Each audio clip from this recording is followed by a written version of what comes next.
Três mulheres fazendo arte. Minha amiga, sinto necessidade de lhe contar que ficou nesse nosso reencontro. O que ficou nesse nosso reencontro? Desde a nossa conversa ao telefone, fiquei muito mobilizada. Compartilhar a nossa saudade de uma amiga especial que se foi, o fato da descoberta da escrita, nossa conversa tão rica, cheia de energia. Nós, que tínhamos em comum a profissão, de repente, por obra da vida, éramos como velhas amigas trocando confidências. À medida em que envelhecemos, temos uma reação saudável. Ao nos sentirmos acompanhadas num tal jeito de ser, na busca da profundidade, não perdemos tempo. Toda a dança preliminar pode ser dispensada. Saltamos na hora para dentro da intimidade. Eu não sabia por onde começar, mas foi apenas um jeito de iniciar o contato. Acho que sei, sim. Em primeiro lugar, quero agradecer sua prontidão em vir me ver aí em sua terra, mesmo com o meu pouco tempo disponível. E chegou cheia de presentes. O plano de me levar para almoçar num lugar em que você poderia me apresentar um pouco da cidade, um cantinho seu favorito. O seu livro absolutamente encantador, seja na forma, seja no conteúdo, que não resisti e li avidamente, de um fôlego só. Agora, com mais calma, estou podendo saborear devagarinho cada um de seus contos. Me flagro contando o seu percurso para as minhas pessoas mais queridas e mostro o livrinho, mas na minha mão. O interessante é que os contos me são absolutamente conhecidos. Quem dera eu tê-los escrito. Reconheci neles a fala de uma mulher universal que, bem acolhida, nos premiou com imagens riquíssimas. O seu trabalho e o seu empenho de fazer suas conhecidas ousarem tirar do fundo da gaveta seus escritos escondidos, trazendo-os à luz do dia e em pequenos saraus, lendo-os para o grupo, é um fantástico resgate de almas e de vozes. Fico pensando em quantas vozes femininas calam-se por falta de interlocutores. Hoje temos vários pontos de contato. A fase de vida em que nós encontramos a garimpagem de escritos e de tesouros escondidos.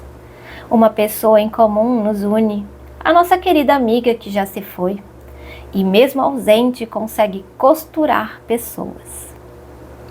Sabe? Às vezes me conforta e, além disso, gosto de pensar que ela está nos assistindo, toda satisfeita, agora já dona de uma compreensão da vida que a faz sorrir ao nos ver tão humanas, enroscadas nas nossas atrapalhações e sem gracezas inerentes. Ela foi uma grande amiga, outra grande mestra. Sinto muito a falta dela. Com sua idade dava para ser minha mãe, mas isso não constituía problema. Ela possuía a capacidade de ser flexível o suficiente para não se fixar em nenhuma idade. Ora, era uma moleca arteira, com uma pitada de malícia, ora madura, ou o suficiente para me acompanhar nas minhas buscas, ora se apresentava como mulher sábia, capaz de transcender o imediato e ter uma visão mais refrescante sobre os problemas do mundo. Sabe aquelas amigas que a gente pode ligar para contar a coisa boa que nos aconteceu, o feito importante que os filhos realizaram? Sim, porque para ouvir o que não deu certo todos têm ouvidos, mas para sinceramente celebrar um episódio que nos enche de alegria, é raro encontrarmos interlocutores. Entram aí todo o ciúme, a inveja, a sombra. Ao mesmo tempo, foi a mulher conhecedora que entendia muito bem os sobressaltos de minha alma feminina, que continua tendo a mania de não caber dentro desse invólucro corporal. Trocávamos vivências e confidências. Juntas aprendemos a fazer um precioso trabalho interno, buscando uma atmosfera de quietude e paz. Passei momentos de muito aconchego naquela casa onde era seu consultório, desde o início, quando ainda não estava mobiliado, só com algumas almofadas e o tapete ao redor da lareira. Como era bom deixar para trás as preocupações e correrias e entrar naquela atmosfera. Ficar na varanda com os pés descalços na grama, meditando, escrevendo, olhando o entardecer e conjecturar. Ela ali, fazendo seu caminho, sua reflexão, só depois conversávamos, compartilhando a vivência daquele dia. Outro sinal de amizade, podemos trabalhar juntas, cada qual no seu processo, compartilhando o silêncio. Ela confiava em mim como profissional, apesar da diferença de idade. Mesmo eu sendo muito mais jovem, tinha mais experiência e ela me pedia auxílio e supervisão. E veja só, ela que tinha tanto a ensinar. Havia se formado há pouco na faculdade, mas não se apercebia de que havia ido para a academia só por questão burocrática, de que havia aprendido com a vida em primeira mão. Acho que se formou oficialmente quase aos 70 anos de idade. Tinha um defeito: perfeccionista que era, nunca se achava pronta. Nas ocasiões em que eu a inquiria sobre quando iria dar aulas, fazer grupos de estudos, ela me respondia que não estava pronta. Nem em relação à mitologia grega, que ela conhecia de fio a pavio, não havia meio. Ela era capaz de dar suporte a todas as iniciativas de outras pessoas, emprestando livros, e que riqueza de livros havia naquela casa. Ela gostava de dizer, por exemplo, que rico é aquele que ama, não quem é amado, pois o amor reside na pele dele. Confesso que no princípio não entendia bem o que ela queria dizer com isso, mas hoje vejo com cristalina transparência o que isso significa. Como profissional, era muito exigente, tanto consigo mesma quanto com seus clientes. Se percebesse que o cliente em questão não estava se devotando ao trabalho interno, se não cuidasse de seu material, se não sonhasse, depois de vários primeiros avisos, era despachado até que resolvesse trabalhar direito. Acho que ela sabia que seu tempo não era tão extenso assim aqui na Terra. Ela sabia ser encantadora, quando se comportava como uma mulher do mundo, conhecedora dos fatos da vida. Tinha um jeito especial e coquete de fazer contato com homens, libertando todo o seu charme, jogando fora e deixando para trás os anos e mais a mais que lhe pesavam nas costas. Costumava viajar à Europa e ela, que era tão vaidosa, gostava de se vestir bem. Levava apenas uma malinha e assim mesmo, cheia pela metade.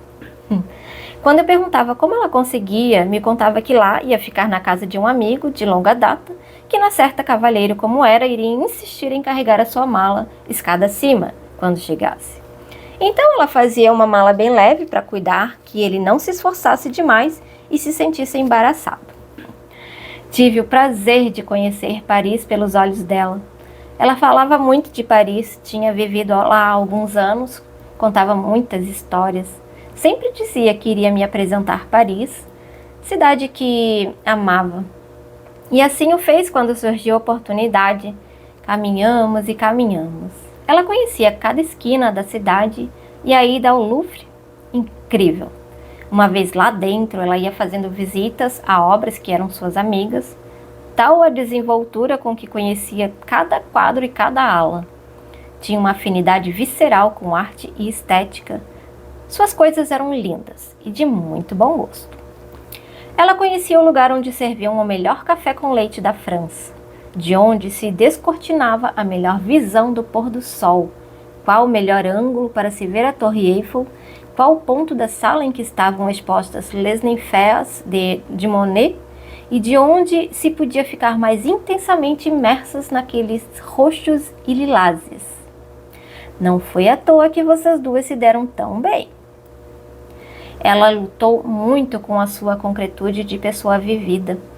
Buscava incessantemente a fé, que dizia não conseguir ter. Buscava o sentido de transcendência, que dizia não alcançar. Sofreu por sua própria competência, bem como pela própria miopia, para enxergar com clareza que aquilo que tanto buscava há tempos já lhe pertencia e estava ao alcance de suas mãos. Minha amiga, iniciada a semana, chegando ao consultório, fui correr buscar seu outro livro, aquele maior, o do hotel, junto à estação de trens. Eu havia me esquecido dessa imagem saborosa, a de um hotel junto a uma estação. Quem sabe até muita gente tenha resolvido interromper sua viagem só para ficar um tempo hospedado ali. E como resultado dessa decisão, algum fato marcante tenha ocorrido na vida dessas pessoas. Nesse livro, ou álbum de recordações, você descreve a saga da família e de hóspedes que lá estiveram. E sabe do quê? Todos os seus contos estão lá. Você sabia disso? No livrão. Era só abrir e libertá-los, para depois recolhê-los no livrinho. Hoje de manhã peguei o Azul Paranaguá, por meio do qual você desvenda mistérios dessa cidade tão maltratada e maltrajada. Ai, meus sais! Trata-se de um caso raríssimo de evidência de ser capaz de ver pessoas e histórias pelas calçadas, portas, janelas, paredes descascadas, descobrindo tudo aquilo que jazia escondido, guardado no fundo do baú. E tome clube literário, personagens antigos, escritos, museus, instituto histórico e geográfico, iniciativas. Velhinhas e suas mágicas guardadas em baús, vindo à tona de si mesmas. À luz. Amiga, que caso sério, não? Você é uma garimpeira da alma que reside em cada construção, cada pedra do caminho. Devia ter uma plaquinha na porta do seu consultório alertando as pessoas para essa sua característica. Se seus clientes parassem e se apercebessem daquilo que estava escrito, não perderiam tempo dando voltas e resistindo. Abririam logo a porta do seu ser e diriam: pode entrar, esteja à vontade, a casa é sua. Aos poucos vou lhe enviando meus textos. Esta carta em si já é um texto. Também vou me atrever. Curioso como o atrevimento é contagiante, não? Acabo de ter uma ideia. Propor um curso de atrevimento na universidade, que é o local certo para atrevidos, pelo menos é o que deveria ser. Eu lhe contei que devagar fui ousando me afastar do porto seguro da teoria. Sempre tive necessidade de encontrar as pessoas, dialogando e sendo o mais transparente possível. Meus escritos giram ao redor desse nosso ofício e da vida em geral, de modo simples e emocionado. Um grande abraço, obrigada pela companhia, Jean.